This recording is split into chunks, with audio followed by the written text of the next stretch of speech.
et quelques membres de sa famille. On est heureux de vous avoir au milieu de nous. Donc Jean-Marie est pasteur, enseignant à la PO de Mulhouse. Voilà, c'est vraiment une grâce de l'avoir au milieu de nous. Jean-Marie, on te laisse toute la place.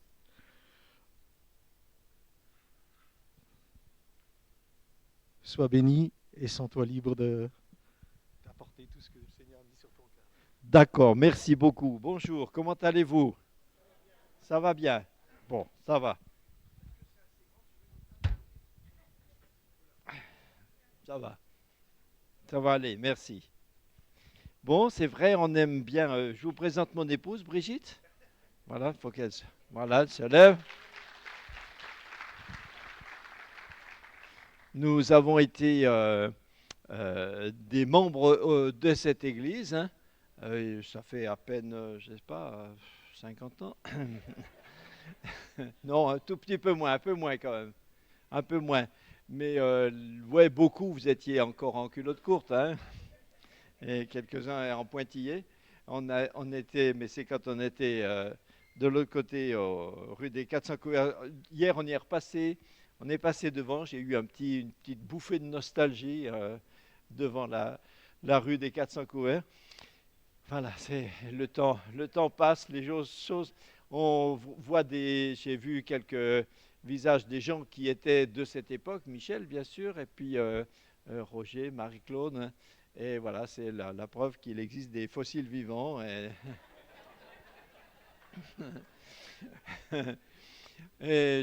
On était de passage avec Brigitte parce qu'on a un petit-fils qui fait des études maintenant à Grenoble, donc on a dit on va passer une journée avec. Et alors Mario m'a dit, bon, bah écoute, comme tu es là, tu peux pas faire autrement, donc je me suis fait racketter une prédication, quoi. Non, c'est un plaisir, c'est un plaisir. C'est un plaisir. Et puis on a le plaisir d'avoir aussi de la famille avec nous qui est venue de Savoie pour nous voir. Et pendant que j'y pense, j'ai mis sur une petite table au fond là-bas mon dernier livre qui s'appelle Voir Jésus dans l'Ancien Testament. Le thème, ben, il est transparent avec le titre, hein. L'idée, c'est de dire que dans l'Ancienne Alliance, Jésus est le personnage principal de l'Ancien Testament, mais sous des aspects voilà, un peu différents, un peu voilés, presque, comment je pourrais dire, déguisé. Il est déguisé. Alors il se déguise dans l'agneau de Dieu, il se déguise en la manne qui descend du ciel, il se déguise en échelle de Jacob, voilà. Mais c'est toujours lui qui est là, partout, partout. Donc lire l'Ancien Testament en y cherchant Jésus, alors c'est totalement c'est frais.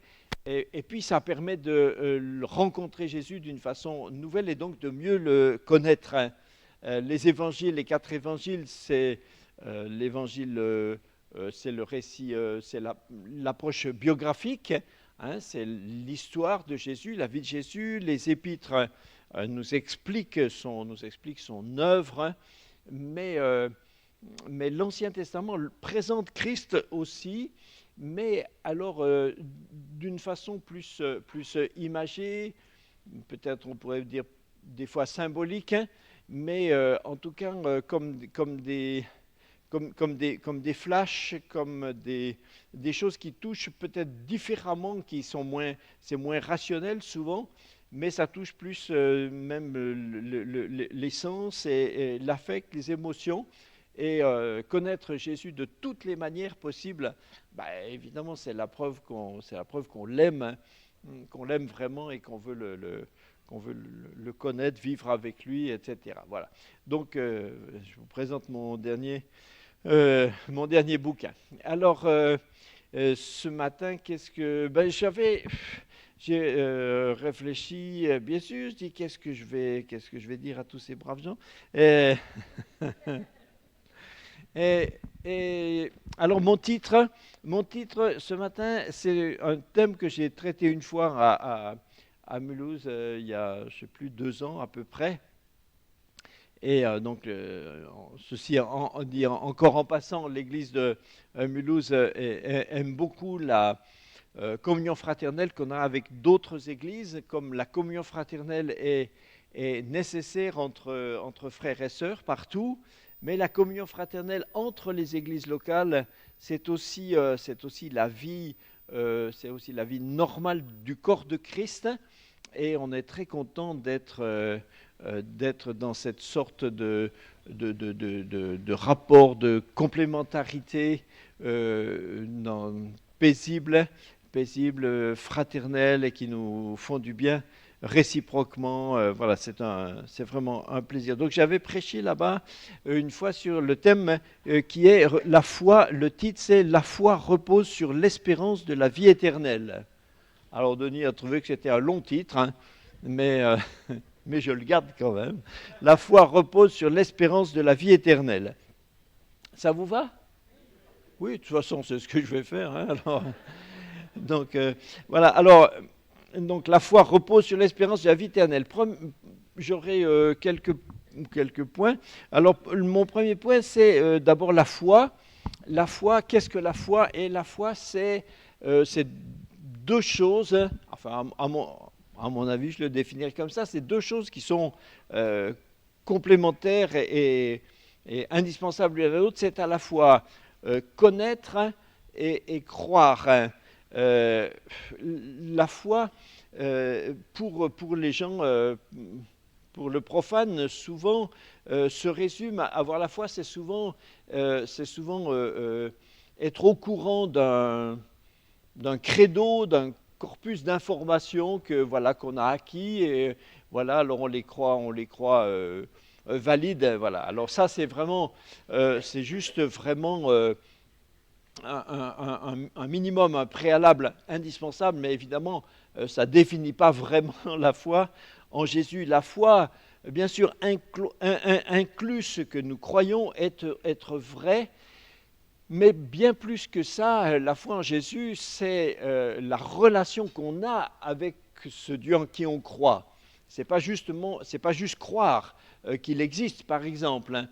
Des fois, les gens disent, est-ce que vous avez la foi? Quelqu'un dira, oui, mais pour lui, ça veut juste dire qu'il croit, par exemple, que Dieu existe.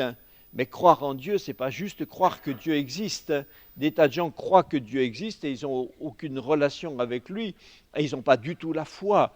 Ils admettent juste une information. Dans ce sens très rétréci, très réduit, le diable aussi croit que Dieu existe. Hein. Mais il n'a pas la foi.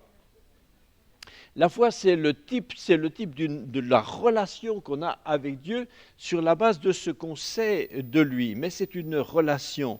Donc bien sûr, c'est une connaissance de Dieu, une connaissance qui est acceptée, approuvée, comprise, et une connaissance qu'on approuve, qu'on aime. Avoir foi en Dieu, c'est forcément être inclus dans une relation où non seulement on l'admire, hein, mais où on l'adore. On peut admirer quelque chose sans être du tout impliqué avec. Hein. On peut admirer une œuvre d'art, et puis en même temps on l'admire, mais même à la limite on l'aime pas. Moi, il y a des choses dans l'art que des fois je trouve très très bien fait. Je dis c'est vraiment la réalisation, c'est admirable, mais franchement je le mettrais pas chez moi. De toute façon j'ai pas les sous. Hein. Mais admirer, c'est un sens réduit. Nous n'admirons pas seulement Dieu, nous l'adorons. C'est-à-dire que ce que nous savons de lui, nous sommes d'accord de faire un avec. On s'est unis avec, et donc on est dans une relation avec, pas simplement une information qu'on a reçue, qu'on a acceptée, mais on est d'accord avec et on adore Dieu. On sait que Dieu est tout-puissant. Les quelques mots qui résument Dieu le plus, je pense, c'est d'abord que Dieu est saint, ensuite c'est que Dieu est amour et que Dieu est juste. Parce que Dieu est saint, ça c'est sa nature intrinsèque. Dieu est amour, c'est sa nature relationnelle. Dieu est juste, c'est l'équilibre qu'il y a entre ces deux notions qui fait que à la fois Dieu sauve et que Dieu peut aussi être craint. Et nous savons que dans cet amour que Dieu est, alors nous pouvons avoir confiance en lui. une part essentielle de la foi, c'est de la confiance. Hein. Quand on a vraiment confiance en quelqu'un, alors on n'a plus pas de soucis, pas d'inquiétude, pas de, je sais pas, on soupçonne rien et on pourrait tout lui confier. Et si on sait que à la fois cette personne est bienveillante hein, et qu'en même temps elle est toute puissante, alors à ce moment-là, on peut tout lui remettre hein, parce qu'il peut tout et il a envie de tout faire pour mon bien. Donc j'ai tout intérêt à investir complètement chez lui. Dieu, donc on sait par la foi, on sait que Dieu est puissant, qu'il nous aime et qu'il est bienveillant à notre égard. Donc tout ce caractère de Dieu de tout-puissant, juste, saint, amour, est tourné en ma faveur. Hein. Donc quand j'ai foi en Dieu, je suis vraiment tranquillisé. Alors, voilà, ça c'était juste pour rappeler le sens profond de la foi. Le deuxième point, il y en a 47, hein, le deuxième point, non. Là, le deuxième point, c'est que la foi repose, donc on peut lire Tite 1, les versets 1 et 2, je pense qu'ils s'affichent, ou sinon moi je les ai aussi dans ma Bible. Donc Tite... Voilà, je ne sais pas si ça s'affiche pour vous. Ah oui, vous les avez par moi, d'accord? Ah, c'est là-haut. Mais alors, alors, je les ai en bas aussi. Alors. Paul, serviteur de Dieu et apôtre de Jésus-Christ. Alors, vous voyez, pour la foi des élus de Dieu et la connaissance, donc, mais je retiens juste pour ce qu'on veut traiter ce matin, je vais parler juste de la foi. Pour la foi des élus de Dieu et la connaissance de la vérité qui est selon la piété, lesquels reposent sur l'espérance de la vie éternelle. Donc ce texte dit clairement comme une base, une définition, la foi repose sur l'espérance de la vie éternelle. Donc reposer, ça a aussi deux sens. Reposer, c'est être basé sur quelque chose, être fondé sur je sais pas moi, l'arithmétique est basée sur les tables de multiplication, par exemple, elle repose sur ces tables, et une maison repose sur ses fondations, mais ça c'est le sens d'être basé sur, et puis reposer, c'est prendre du repos, voilà, hein, faire une petite sieste, c'est se reposer, c'est prendre du repos. Donc la foi repose sur l'espérance. Donc ça veut dire que la foi a une relation avec l'espérance de la vie éternelle qui n'est pas négligeable et qui doit être absolument bien comprise. Parce que quand on parle de foi, c'est le point numéro 3, la foi aujourd'hui, point de suspension, mais après. La foi, ok, d'accord, mais c'est pour aujourd'hui, pendant que nous sommes là. Mais on n'est pas là pour toujours. Quand on est jeune, quand on entend des seniors comme ça, comme moi dire des choses comme ça fait sourire. On dit oui, oh, attends, la vie c'est long. Mais j'ai aussi dit ça et puis on arrive quand même tout doucement vers le dernier bout. Et j'en suis bien content parce que moi je vais au ciel. Alors. Mais donc la foi aujourd'hui, d'accord, mais après ma mort, la vie biologique, bon, c'est une chose, c'est une bonne chose, mais c'est seulement une phase, hein, c'est seulement une phase très courte, une phase de préparation. La vie biologique, ça nous paraît être la vraie vie. En fait, la biologie est un rétrécissement de la vraie vie. La vraie vie spirituelle est bien plus complexe que la biologie. La biologie, c'est juste de la physio, c'est juste moléculaire, c'est juste, voilà, c'est passionnant à étudier, c'est très complexe, c'est merveilleux. Mais à côté de la vie spirituelle, c'est un brouillon, c'est rien du tout. Donc, c'est juste une phase. Et Dieu a un plan pour nous après cette vie préparatoire biologique. Après, quand on va aller au ciel, on aura aussi un corps, mais un corps spirituel et une vie qui va être extrêmement, alors là, vraiment dans des dimensions complexes, des dimensions de richesse, des dimensions de gloire, des dimensions extraordinaires. Hein. Donc nous qui sommes enfants de Dieu, bien sûr, dans cette vie que Dieu nous donne maintenant, on s'implique. On s'implique pour aimer son prochain, on s'implique pour faire tout ce qu'on croit que Dieu nous demande. Mais on sait bien que c'est pas une fin en soi. On sait bien qu'on n'est pas attaché à cette vie pour ici, comme si c'était notre vie. On en parlait encore tout à l'heure dans l'hall avec quelques-uns. On disait, mais nous, en tant qu'enfants de Dieu, notre désir le plus cher, c'est le jour où on ira avec le Seigneur. Hein, pour moi, Paul disait, la mort m'est un gain. Hein, c'est l'essentiel. Je comprends que quand on est sur la terre, je comprends qu'on se donne de la peine pour tout ce qu'on fait. Et merci Seigneur, parce qu'il y a des tas de choses qu'on fait qui nous donnent un retour, qui sont gratifiantes et qui nous encouragent. Tant mieux, merci Seigneur, on a besoin de ça. Mais au fond, on passe par-dessus ça, quoi. Je plains de tout mon cœur les gens dont l'objectif de vie est, par exemple, leur carrière professionnelle. C'est creux, quoi. Parce que même si vous obteniez tout ce que vous avez recherché, même si vous arrivez à finir, je ne sais pas quoi, moi, PDG de votre société, bon, oui, et puis quoi? Et puis, quelques temps après, tu seras à la retraite quand même. Et de toute façon, il faudra lâcher quand même.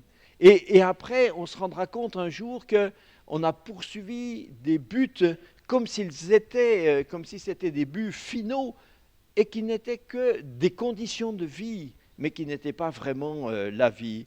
Jésus dit, Jean 14, 2, Jésus dit, voici, je m'en vais, mais je vais vous préparer une place, hein, afin que là où je suis, vous y soyez aussi. Jésus lui-même nous prépare une place. Jésus nous prépare une place. Je ne sais pas comment c'est fait, je ne sais pas à quoi ressemblent les maisons dans le ciel, les maisons, les demeures. Je ne sais même pas si on peut parler de maison, en tout cas. Voilà, en tout cas, Jésus nous prépare une place. On aura tout le temps de découvrir, on va voir comment c'est merveilleux. Tant mieux pour ceux qui, ici-bas, ont déjà des palaces, mais même vos palaces à côté de ce que Jésus nous prépare pour nous dans le ciel, écoutez, ce n'est même pas des cabanes. Gardez vos illusions. Si vous croyez que vous avez trouvé quelque chose d'extraordinaire, c'est une cabane. C'est une cabane. Quand on va arriver au ciel, on va trouver ça tellement extraordinaire. On va être époustouflés. Ceux qui vivaient dans des villas princières. Vous savez, il y en a qui ont des baignoires ou des lavabos avec des robinets en or. Mais c'est la même eau hein, qui coule là. Et ceux-là, quand ils vont arriver au ciel, ils vont parce qu'il y en a, même dans ces milieux, il y a des disciples de Jésus. Alléluia, il y en a partout. Donc ceux qui sont sauvés, qui ont cru en Jésus pour le salut de leur âme, quand ils vont arriver au ciel, qu'est-ce que vous pensez qu'ils vont dire? Ils vont regarder leur maison qu'on leur a affectée, ils vont dire ouais, pas mal. Non, ils vont être comme nous tous, ils vont être estomaqués, ils vont tomber par terre, ils vont dire quoi? Oh, j'aurais jamais pensé. Ça c'est beau, alors ça c'est extraordinaire. Mais dans quoi on vivait, dis donc? Alléluia. Luc 23, 43, Jésus dit un des deux brigands, celui qui est crucifié à côté de lui et qui s'est repenti, Jésus lui dit, en vérité je te dis, ce soir, hein, tu seras avec moi dans le paradis. Alléluia. Voilà un monsieur qui n'a rien fait, il n'est jamais allé à l'Église, il n'a jamais participé à quoi que ce soit. Même, et lui-même, il reconnaît, il dit, notre place, même lui, il dit, ma place sur la croix est méritée. Il n'a rien fait pour se rattraper. Il s'est converti là, parce qu'une heure avant, lui-même, avec son collègue, ils étaient fâchés contre Jésus. Et puis, il s'est repenti là. Et là, ça lui a suffi pour devenir un enfant de Dieu. Il est devenu un disciple. Jésus dit, tu seras ce soir avec moi dans le paradis de Dieu. Alors, je veux vous parler ce matin très courtement de l'espérance. Qu'est-ce que c'est que l'espérance ? Et par exemple, on peut lire encore Colossiens 1,5 qui parle de l'espérance qui vous est réservée dans les cieux, qui vous est réservée. Si c'est Dieu lui-même qui dit que cette espérance est réservée, alors c'est la preuve même que c'est quelque chose d'absolument certain. C'est certain, c'est sûr, absolument sûr. Si c'est Dieu qui a réservé et qu'il a réservé chez lui, pour lui-même, par lui-même, alors cette réserve est absolument sûre. Et c'est là que il faut bien faire attention, que le mot espérance, dans le Nouveau Testament, le mot espérance est un mot un peu piégé. Parce que, en français courant, quand on emploie le mot espérance, forcément, le mot espérance en français a une connotation de quelque chose qui est hypothétique. Quand on espère quelque chose, forcément, il y a toujours un côté incertain, il y a toujours un côté aléatoire, il y a toujours un peut-être derrière tout espoir ou toute espérance humaine. Donc, quand on découvre dans le Nouveau Testament qu'on parle de l'espérance, alors on a l'impression qu'on parle de quelque chose qui a ce caractère hypothétique. Et c'est très dommage parce que justement l'espérance du Nouveau Testament n'est pas hypothétique. Ce n'est pas quelque chose d'incertain qu'on attend. C'est l'espérance qui vous est réservée dans les cieux. Elle est absolument sûre et certaine. Donc moi personnellement, j'ai toujours trouvé très dommage que tous les traducteurs aient traduit ce mot grec, il est traduit par un mot qui ne dit pas, ce qu'est réellement la nature de cette espérance. L'espérance du Nouveau Testament est absolument certaine, mais pourquoi on a traduit espérance ? Parce que c'est une attente. C'est quelque chose qu'on n'aura jamais tant qu'on est ici. Mais c'est quelque chose qu'on aura absolument de façon sûre quand on sera au ciel. Vous comprenez ? Donc, effectivement, oui, c'est une attente, mais si on avait mis l'attente de la vie éternelle, je pense que ça serait plus clair pour tout le monde. Parce que c'est absolument sûr. Je lis encore avec vous, par exemple, Colossiens 1,27, on reste dans le même chapitre, « Christ en vous, l'espérance de la gloire ». Donc si c'est Christ en nous, on est d'accord sur Christ, on est d'accord, c'est certain. L'œuvre de Christ, c'est certain. La résurrection, la mort, la résurrection, c'est certain. Eh bien ici, de la même façon, on nous dit que ce Christ qui est en nous est l'espérance de la gloire. Il n'y a rien d'hypothétique dans tout ça. Alors pourquoi est-ce qu'il y a un changement entre les deux ? Quel rapport il y a entre la foi et l'espérance ?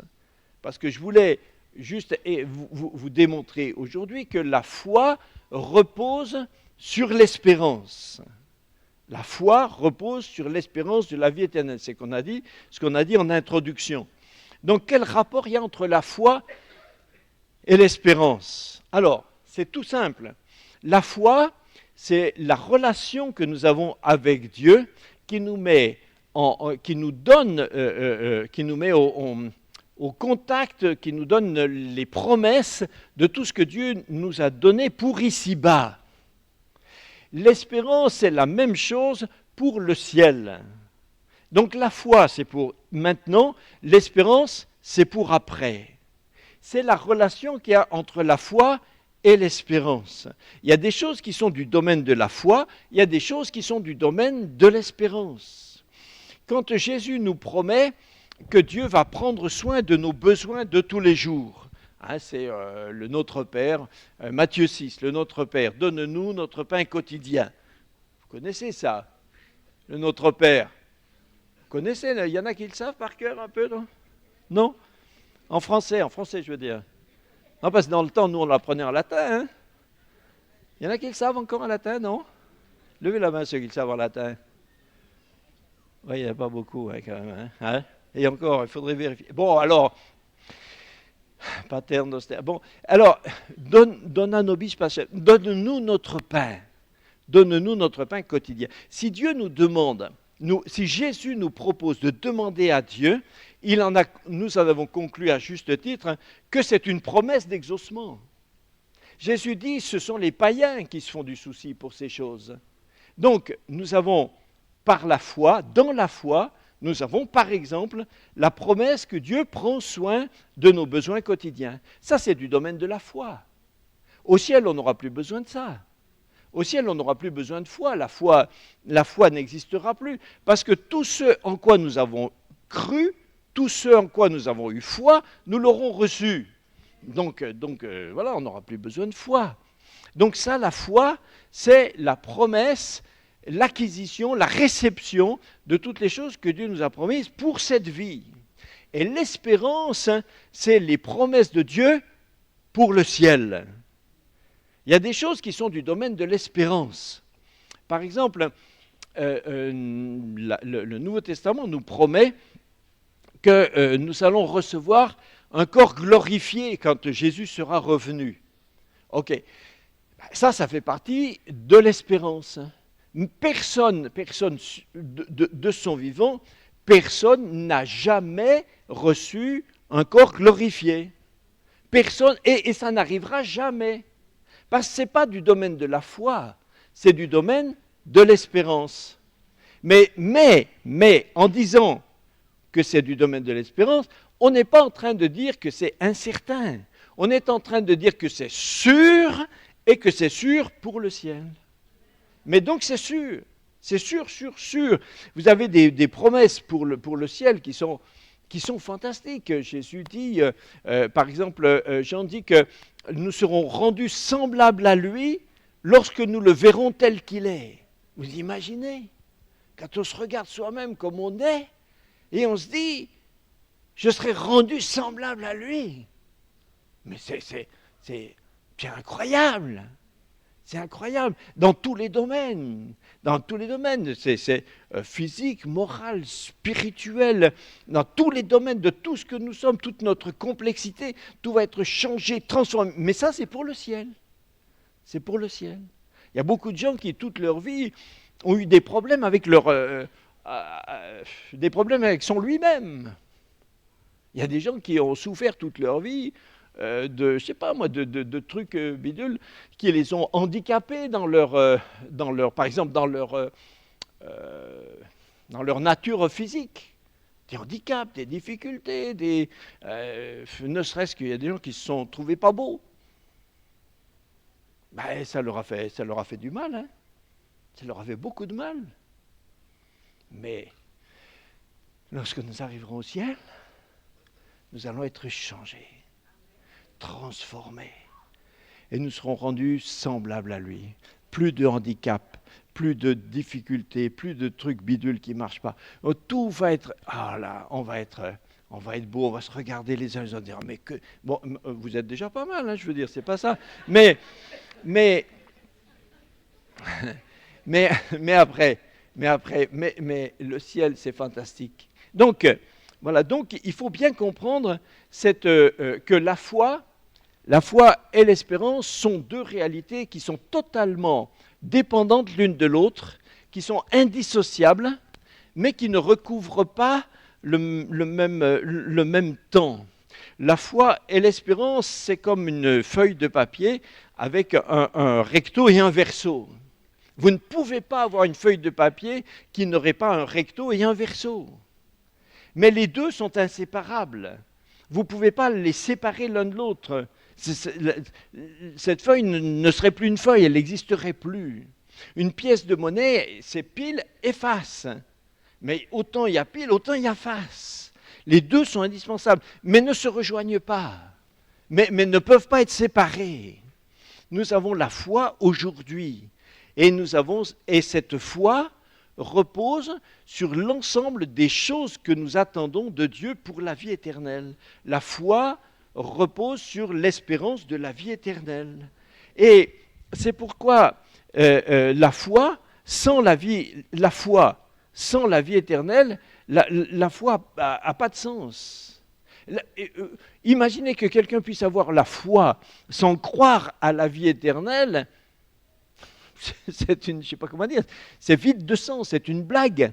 C'est une blague, ça n'a pas de sens. Paul le dit, par exemple, dans sa démonstration sur la résurrection, il dit, mais ne pas croire à la résurrection, c'est rédhibitoire. Ce n'est pas possible d'être un disciple de Jésus sans croire à la résurrection. Non seulement la résurrection de Jésus comme prémisse, mais notre propre résurrection avec lui dans le ciel. Quelqu'un qui ne croirait pas à ça, mais c'est un fou. Quelqu'un qui voudrait vivre la vie chrétienne sans croire qu'il y a un après, mais c'est absurde. La Bible elle-même le dit, mais s'il n'y a rien après, alors mangeons, buvons, voilà, mais après nous mourrons, pour ne pas le dire plus vulgairement. Voilà. Mais non, nous savons qu'après, nous allons au ciel avec le Seigneur. Donc la foi et l'espérance sont entièrement liées. 1 Corinthiens 15, 14, 19, « Si Christ n'est pas ressuscité, votre foi est vaine. » C'est une foi qui reposerait sur une espérance qui n'existe pas, eh bien par définition, cette foi-là n'existe pas non plus. Votre foi repose sur votre certitude de la vie éternelle. Sinon, comme je l'ai dit tout à l'heure, 15-32, mangeons, buvons, car demain nous mourrons. Alors, j'en arrive au point numéro 5, qui est que une espérance forte permet de construire une foi forte. Quelqu'un qui aurait une espérance faible a, par définition, une foi faible. Je répète ça. Si vous croyez avoir une foi forte, mais que vous êtes obligé d'identifier que votre espérance est faible, alors perdez vos illusions, votre foi est faible. Parce que la foi repose sur la fondation de l'espérance de la vie éternelle. Si vous avez une maison, quelle qu'elle soit, dont les fondations soient faibles, vous pouvez dire ce que vous voulez, cette maison est faible. Quelle que soit la façon dont elle a été construite. Parce que le principe que ces fondations sont faibles, c'est de dire que cette maison est faible. N'importe quoi qu'il arrive, cette maison s'écroulera quand il y aura une difficulté. Vous aurez beau l'avoir peut-être construit avec très solide, mais quand la fondation va se dérober, la maison s'écroule. La foi repose sur l'espérance de la vie éternelle. Si votre espérance de la vie éternelle est faible, confuse, incertaine, ou si vous n'avez aucune révélation sur ça, si ça vous paraît aléatoire, ou même peut-être pour quelques-uns presque pas désirable, ne vous faites pas des illusions, votre foi est faible. Elle ne survivra pas quand il y aura des difficultés. Parce que vivre dans la foi comporte forcément des aspects difficiles. Et ces aspects difficiles seront battus en brèche s'il n'y a pas cette espérance de après. Pourquoi nous pouvons supporter des choses difficiles? Parce que nous savons que quand bien même ici-bas tout nous manquerait, ce tout d'ici-bas, on s'en fout. Parce que ce qui nous intéresse, ultimement, c'est pas ce que nous vivons ici. Ce qui nous intéresse réellement, c'est la vie que nous allons passer éternellement avec le Seigneur. Ici, on va peut-être rester 50, 60, peut-être les plus malheureux d'entre nous, 100 ans, ok, mais c'est quoi par rapport à l'éternité? 100 sur l'éternité, en mathématiques, ça tend vers 0, c'est rien, c'est nul. Moi, je ne veux pas me faire des illusions et me laisser arrêter par ça. Bien sûr, il y a des choses d'ici-bas que j'aime. Bien sûr, il y a des choses des fois qui me passionnent. Il y a des choses qui me donnent beaucoup de joie. Mais je ne perds jamais de vue que toutes ces choses-là ne sont que très, très limitées. Le plus souvent capables d'être décevants. Tout est décevant ici-bas. Et je sais qu'après, je vais au ciel. Une espérance dans la vie éternelle, une espérance forte, rend votre foi forte. Et parce que, par exemple, les épreuves d'aujourd'hui prennent un sens. Elles prennent un sens. Christ avait les regards sur la rémunération. Et parce qu'il savait d'où il venait et où il allait, il a pu supporter d'être réduit à rien. Il a pu supporter d'être humilié, frappé, rejeté, et même dans les derniers jours, torturé, et tout lui a échappé. Mais il n'a même pas perdu sa joie, parce que par le Saint-Esprit, il savait où il allait. Son attente sûre et certaine de sa vie éternelle avec Dieu l'a permis de supporter ça. Et d'un autre côté, les plaisirs de ce monde, quand on a une espérance absolument sûre, les plaisirs de ce monde aussi perdent beaucoup de leur force et de leur attractivité. Si vous n'avez pas d'espérance, ou si votre espérance pour le ciel est faible, alors les choses d'ici-bas sont très intéressantes. Mais si vous savez quelle grande est la rémunération du ciel, alors les petites rémunérations d'ici-bas ne vous intéressent pas beaucoup. Quelqu'un qui attend le ciel, qui a conscience vraiment de l'héritage fabuleux, de ce que ça veut dire que de rentrer dans la présence de Dieu, même les richesses et tout ce que donnerait par exemple un immense compte en banque, puisqu'avec l'argent finalement on achète tout. Mais celui qui attend pour le ciel, on lui dirait tout d'un coup, tiens, tu as gagné, je ne sais pas, on va dire une petite somme pour ne pas exagérer, 100 millions par exemple, eh bien cette personne-là dit, et alors mais je m'en fiche, Que Dieu nous donne la sagesse pour utiliser pour le bien ce qu'il nous donne, et si Dieu nous croit capables de gérer des grosses sommes, merci Seigneur qui nous donne des grosses sommes, pourvu qu'on les utilise comme des outils pour le royaume de Dieu. Mais pour nous-mêmes, les plaisirs d'aujourd'hui sont très très limités. Quand il y a très longtemps, comme par exemple au 400 couverts, on chantait un petit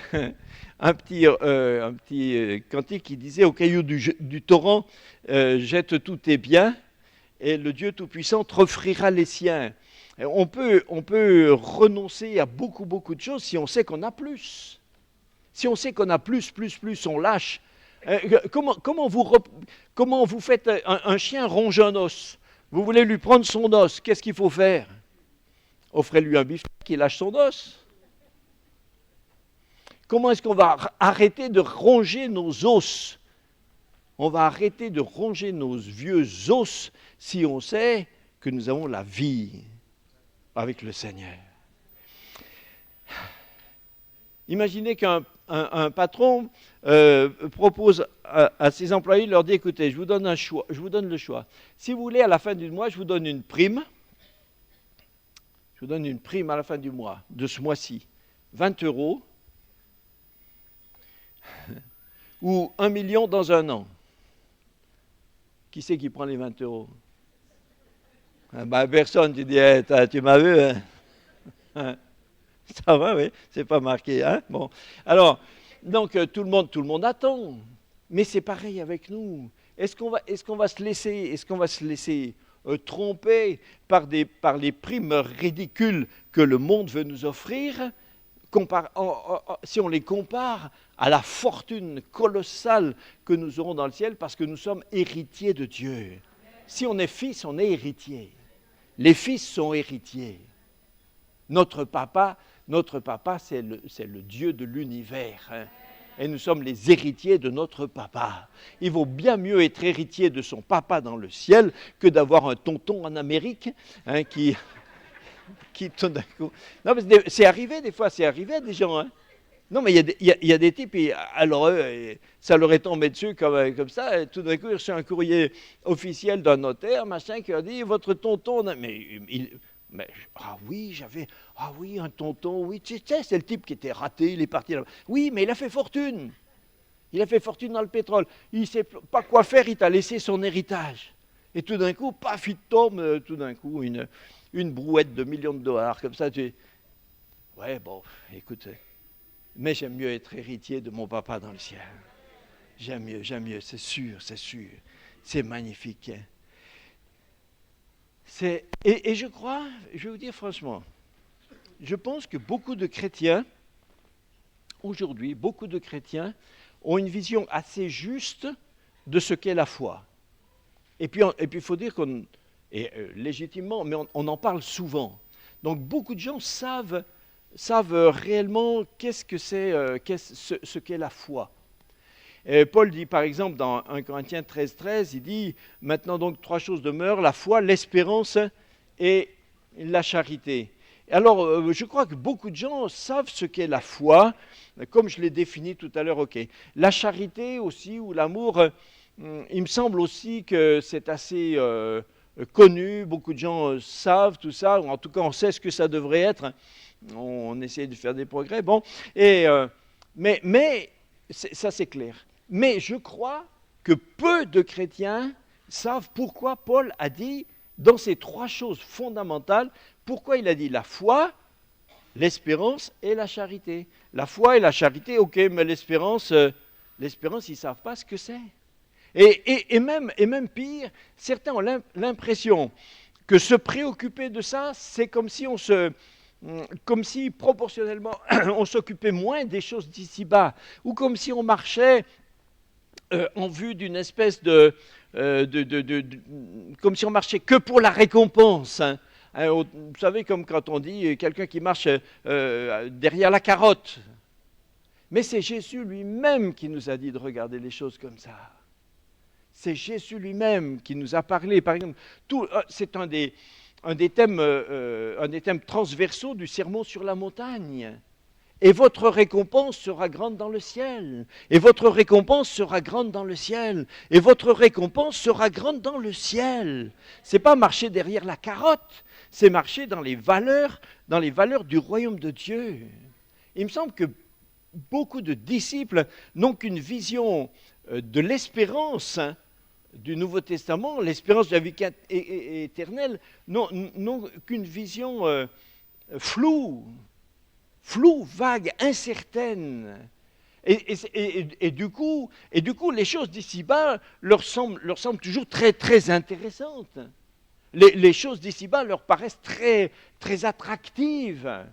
Et beaucoup ont des tas de passion pour des choses parce que leur âme en a besoin. Alors, quand je dis des passions, je ne suis pas forcément en train de parler de passions illégitimes et pécheresses.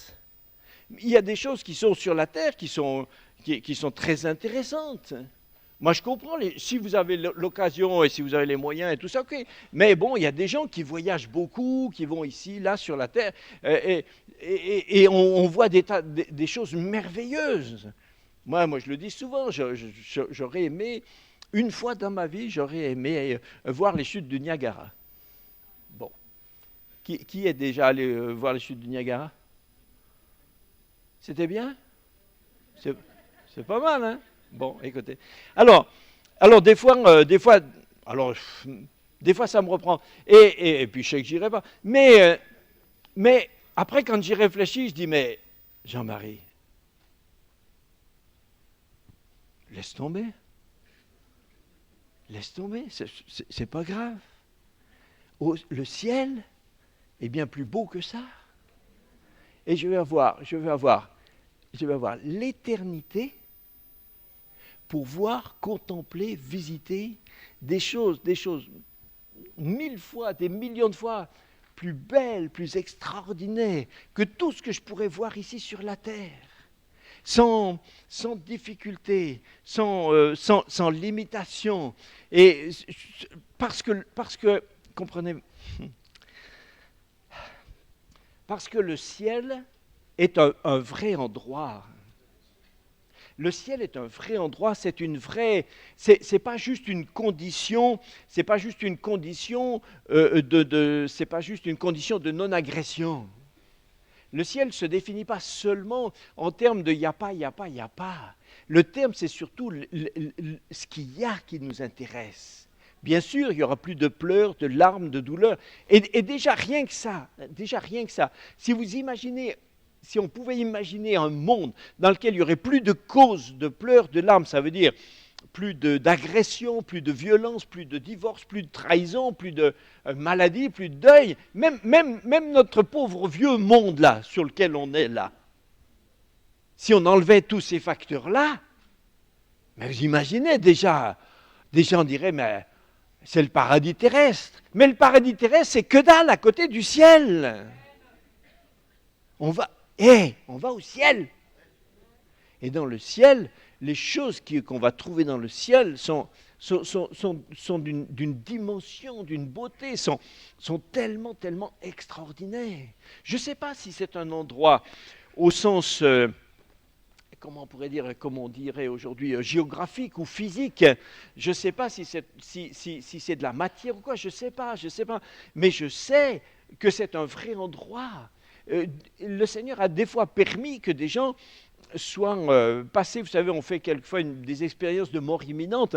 Ils ont été morts, en tout cas presque morts, et ils sont revenus quelques-uns des fois avec pendant une heure d'arrêt total, à la fois le cerveau, l'électroencéphalogramme, tout ça. Et ces gens sont revenus et ils disent voilà ce qu'on a vu.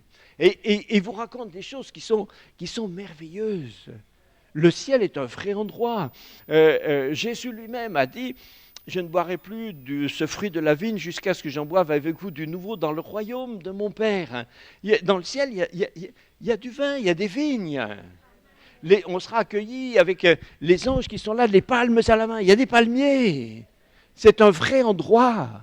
C'est un vrai endroit avec des paysages, avec des tas de belles choses, avec des parfums. Les parfums, ils sont produits par quelque chose. Ils sont produits par des fleurs, ils sont produits par... Voilà, on va apprendre toutes ces choses-là. Une dame qui était une disciple de Jésus est un jour décédée d'une maladie. Et une dame qui avait déjà un peu un âge, elle est décédée. Et à l'hôpital, elle était tellement très morte qu'ils ont signé son acte de décès. Bon. Et alors on l'a descendue à la morgue. Et plus tard, elle racontera que quand elle était dans cet état-là, en réalité, elle a visité des endroits dans le ciel. C'est une dame qui aimait beaucoup, une dame toute simple, qui aimait beaucoup la nature, la végétation, elle aimait beaucoup les fleurs. Elle aimait beaucoup les fleurs. Elle dit qu'à un moment, elle a traversé une prairie et c'était un endroit verdoyant, magnifique, où il y avait des fleurs d'une sorte, des choses qu'elle n'avait jamais vues, qu'elle ne saurait même pas décrire, qui étaient extraordinaires. Et il y avait des parfums qu'elle ne connaissait pas, des choses extraordinaires. Et puis le Seigneur l'a ramenée à la vie. Elle est revenue dans son corps. Mais elle était sur un brancard dans la morgue. Et tout d'un coup, dans la nuit, parce que ça s'est passé dans la nuit, tout d'un coup, dans la nuit, quand elle est revenue, alors est-ce qu'elle est tombée du brancard ou est-ce qu'elle... Enfin, ça a fait du barouf là-dedans, ça a fait du bruit. Mais personne de l'hôpital n'était pressé d'aller voir ce qui se passe, hein. Non, parce que là, vous rigolez, hein, mais... je vous connais, vous faites les malins, hein. Mais... Non, mais moi aussi, hein. Mais imaginez que vous êtes dans un hôpital de nuit et qu'au sous-sol, quelqu'un veut dire, écoutez, dans la morgue qui est bien fermée, ça remue. Faut trouver un courageux pour aller faire une enquête, hein. Bon, finalement, ils se sont quand même décidés. Et l'interne de service est allé voir. Et la première chose qu'il a dit, quand il a poussé la porte et ça lui est échappé, il sait qu'il rentre dans la morgue de l'hôpital. Il a poussé la porte, la première chose qu'il a dit, il a dit, mais d'où vient ce parfum? D'où vient ce parfum? Il était estomaqué par une odeur, un parfum fantastique. Dieu a permis que cette dame revienne avec ce parfum qu'elle avait senti, qu'elle avait recueilli là-bas. Le ciel est un vrai endroit. Dans le ciel, nous allons penser différemment. Les scientifiques disent qu'aujourd'hui, nous nous servons que peut-être 5% de notre cerveau. Alors, je serais bien curieux de savoir comment ils ont fait cette stat. Mais enfin, au fond, c'est sûrement vrai, parce que si l'humanité avait utilisé tout son cerveau depuis ces milliers d'années, la Terre aurait déjà explosé depuis longtemps. Mais au ciel, on va penser réellement. On va penser intelligemment. Nous allons réfléchir avec une capacité différente. Paul dit qu'aujourd'hui nous connaissons en partie, mais alors nous connaîtrons parfaitement. On va continuer d'apprendre. On apprendra toujours sur Dieu. Vous savez pourquoi? Parce que Dieu est infini. Et comme Dieu est infini, personne ne le connaîtra jamais en entier. Ben, si quelqu'un un jour pouvait dire « je connais tout de Dieu », ça voudrait dire qu'il aurait fait le tour de la question. Mais Dieu est infini. Dieu est infini, on ne fera jamais le tour de la question. Dans l'éternité, on continuera d'apprendre sur Dieu. Cet outil fabuleux que Dieu a mis dans notre tête va réellement servir. Dans le ciel, on va apprendre sur tout ce que nos sens très rudimentaires connaissent aujourd'hui, mais on va multiplier tout ça. Des gens qui étaient des grands musiciens, qui ont fait des expériences comme ça, ont entendu dans le ciel des musiques. Quand ils sont revenus sur terre, ils sont précipités sur un cahier pour essayer de noter ce qu'ils avaient entendu. Mais ils se sont rendus compte que ce n'est pas notable. Ça ne peut pas être notifié. C'est de la musique d'un autre ordre. C'est une autre échelle, une autre nature. Et on va apprendre. Quelques-uns, vous auriez aimé jouer des instruments de musique. Et vous n'avez pas su, ou on ne vous a pas donné le bon, ou vous n'étiez pas... Mais dans l'éternité, vous aurez le temps d'apprendre. Un ange va vous apporter un instrument, peut-être, que vous n'avez jamais vu. Vous dites, tiens, alors, tu dis, merci. Alors, il dit, non, pas dans ce sens. Alors, ah bon, pardon. Et après, ils vont nous donner des cours, on va apprendre. Le ciel n'est pas un endroit, le ciel n'est pas juste un endroit où on est bien, un peu perdu dans le cosmos. Des gens, ils voient le ciel comme ça, comme un petit peu façon hindoue, quoi, le nirvana. Alors on disparaît, nous sommes absorbés dans le grand moi cosmique. Hop là, et tu as disparu. Non, pas du tout. Dans le ciel, on va exister pour de bon. Pour de bon, chacun des vrais. On va être chacun son vrai moi-même. Jésus dit dans l'Apocalypse, à celui qui vaincra, je donnerai un caillou blanc. Et sur ce caillou est inscrit un nom nouveau que lui seul connaît. Ah, peut-être quelqu'un peut dire, écoutez, bon, une récompense, c'est bien, mais un caillou, c'est l'edge quand même. Hein, Attendez. À l'époque, un caillou blanc, avec ton nom gravé dessus, ça s'appelle comment aujourd'hui? Aujourd'hui, ça s'appelle une carte d'identité. Ça veut dire que l'identité après laquelle nous avons couru, combien de fois des gens viennent même, non seulement vers des psys, mais même vers les pasteurs. Pasteur, je ne sais pas qui je suis. Je dis, je ne sais pas, vous appelez comment? Non, mais notre identité, être vraiment dans son soi-même, c'est un vrai souci.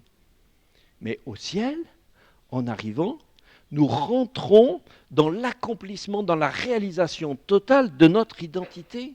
Chacun reçoit un caillou blanc sur lequel son nom est inscrit. C'est ton nom à toi. Il est gravé, c'est inusable, c'est définitif, c'est éternel. Il est tout blanc, il est pur. Il n'y a plus toutes les taches de ce qui nous a embarrassés, brouillés pendant notre vie. Nous allons vraiment être quelqu'un. Au ciel, c'est notre identité. Au ciel, le ciel est relationnel. Si l'Apocalypse nous présente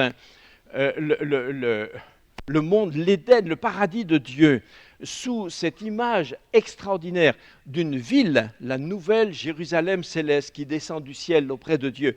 Une ville, c'est un endroit relationnel.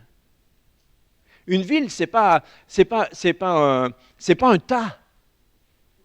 C'est pas un tas. Des fois, les gens pensent qu'on va être récolté chacun comme un grain, et puis on va être mis dans le grand sac de la moisson de Dieu. Non, non, non, non, non, ça c'est pas relationnel. Ça c'est de l'accumulation. Mais le ciel, c'est pas ça.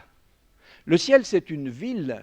Dans une ville, il y a des artères, il y a des boulevards, il y a des rues, il y a des pôles, il y a des centres d'activité. Et au ciel, on va vivre bien plus, de façon bien plus complexe que ce que nous vivons ici. Les services de Dieu que nous rendons ici à Dieu sont extraordinairement primitifs, simplifiés. Mais au ciel, dans cette complexité extraordinaire, dans le ciel, il y aura des pôles. Peut-être que dans un endroit, il y a un quartier, une résidence. Hein. Là, ils vont préparer un concert. Ils apprennent, ils travaillent et ils font des choses. Mais fantastique, quand ils sont prêts, alors ils annoncent, et puis on fait un concert, et tout le monde loue le Seigneur. Au ciel, on va inventer, concevoir, préparer, réaliser, on va faire des projets. Moi, je comprends qu'il y a des gens qui n'ont pas envie d'aller au ciel, parce qu'ils pensent que le ciel, c'est très primitif. Ils pensent que le ciel, vous voyez, les gens qui aiment agir, qui aiment faire des choses, ils disent, ouais, mais moi j'aime faire des trucs, j'aime réfléchir, faire des projets, organiser, réaliser, et puis il y a des phases, une stratégie. Mais au ciel, ils s'imaginent qu'au ciel, on ne fait rien. Alors quelque part, ils disent, tant qu'on peut rester. Hein.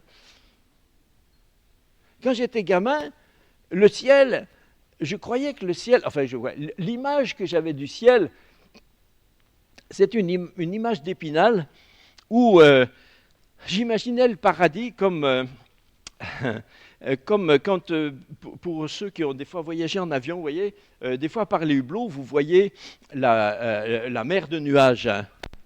Hein, c'est très très joli, c'est comme des vagues où c'est moutonneux comme ça, jusqu'au bout de l'horizon, on ne sait pas, ça paraît infini.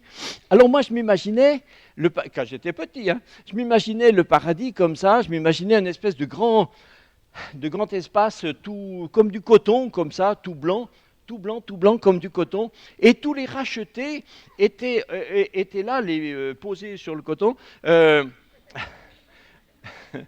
Tout le monde les pieds dans le coton, par rangée et par colonne, tout le monde avec une belle robe blanche, tous la même, et tout le monde chantait Alléluia, Alléluia. Ça me faisait peur. Ça me faisait très très peur. Ça m'angoissait. Je me disais, Alléluia, c'est bien, mais est-ce que ça va pas être un peu long sur la fin, quoi?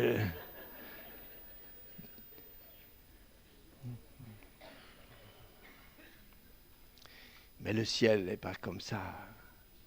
Le ciel n'est pas une chorale pour chanter des cantates de Bach. Le ciel, c'est l'endroit de la réalisation du projet de Dieu. Dieu a décidé de faire de nous, et il n'a pas eu peur du titre, hein, ses fils et ses filles. Ce n'est pas pour être des espèces de marionnettes, rétrécies, des machines à dire Alléluia, Alléluia, même si nous dirons Alléluia. Mais quelque chose d'extraordinaire, de formidable. Trop de chrétiens n'ont jamais n'ont jamais, dans leur cœur, dans leur esprit, n'ont jamais eu l'occasion de soulever un petit coin de l'éternité pour regarder un bout. Et alors du coup ils n'ont pas de vision, pas d'attente, et leur espérance est faible. Alors comme leur espérance du ciel, l'espérance du ciel est faible, alors du coup leur vie d'ici-bas leur semble extrêmement importante. Je connais des chrétiens qui n'ont pas du tout envie de partir, qui n'ont pas du tout envie de mourir. Quand Paul dit qu'il est pressé de partir, ils disent oui, enfin alors moi si je pouvais, je pars maintenant. Hein. Je vous aime bien, notez bien, hein, c'est pas. Mais dès que c'est possible, puis on va tous se retrouver. De toute façon, on va tous se retrouver là-haut. Le premier qui arrive fait chauffer l'eau. C'est la foi qui permet. C'est l'espérance qui nous permet d'obéir réellement à Jésus.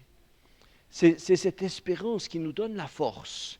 C'est cette espérance qui nous permet de supporter les persécutions. Jésus dit, heureux serez-vous, Matthieu 5, je vous le lis rapidement pour finir, heureux serez-vous, votre récompense sera grande dans les cieux. Jésus promet rien d'autre que le ciel. C'est cette espérance du ciel qui nous permet d'aimer sur la terre ceux qui ne sont pas aimables. Parce que aimer son prochain, oui, aimez-vous les uns les autres. Hein. Quelqu'un a dit les uns, ça va, le problème c'est les autres. Hein. Mais Matthieu 5, 46 dit que c'est si vous aimez ceux qui vous aiment, vous faites comme les païens, mais si on ne fait pas comme eux et qu'on les aime quand même, alors il parle de récompense. C'est cette espérance qui nous permet de faire des actes de justice, d'amour, de charité qui soient désintéressés. Matthieu 6, 14 dit « Si votre justice devant les hommes ne dépasse pas votre justice ne dépasse pas celle des hommes, si vous le faites pour eux, vous n'aurez pas de récompense. » Donc par l'espérance, on peut avoir, parce qu'on regarde notre espérance dans le ciel, on peut vivre une justice, c'est-à-dire une vie d'acte de justice qui dépasse les intérêts d'ici-bas. Luc 14, 12, 14, lorsque tu donnes à dîner, etc. Donc c'est cette espérance qui nous permet d'avoir avec Dieu une piété désintéressée, fixée sur l'éternité et non pas opportuniste. Beaucoup de chrétiens, ceux qui ont une espérance faible, ont une vie de piété faible. Parce que si votre espérance pour le ciel est faible, c'est les choses d'ici-bas qui vous intéressent. Donc toute votre vie de piété est centrée sur « Seigneur, j'ai besoin d'eux, fais ci, fais ça », parce que tout votre centre d'intérêt est ici. Mais si vous êtes centré sur l'espérance du ciel, alors vous pouvez adorer Dieu pour lui-même. Pour lui-même, sans que ça ait besoin de vous rapporter quelque chose. Votre piété est réellement de la piété envers Dieu. Elle n'est pas faite de demandes. Une piété non opportuniste, une piété qui n'a pas besoin d'être immédiate, rentabilisée, productrice, intéressée. Jésus dit, lorsqu'on fait ces choses de façon désintéressée, il dit, ton Père qui est dans le ciel te le rendra. Ton Père, ton papa lui-même, pas juste ta possibilité de rentrer, pas un ticket, mais ton papa lui-même. C'est ton papa qui te le rendra. On va prier, Seigneur. Seigneur Jésus.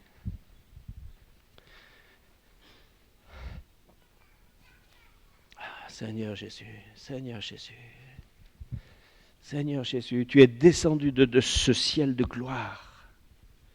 Tu es descendu de ce ciel de gloire pour venir nous chercher.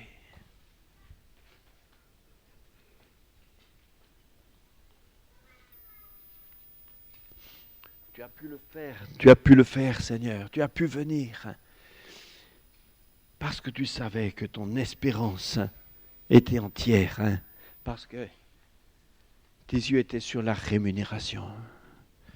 Seigneur, je te prie pour chacun d'entre nous, ce matin.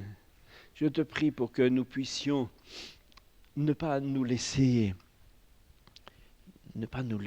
encombrer par notre conditions actuelles. Que nous puissions être intègres, actifs, productifs, mais dans la vie du royaume, pour servir le Seigneur. Nous attendons à toi, regardons à toi.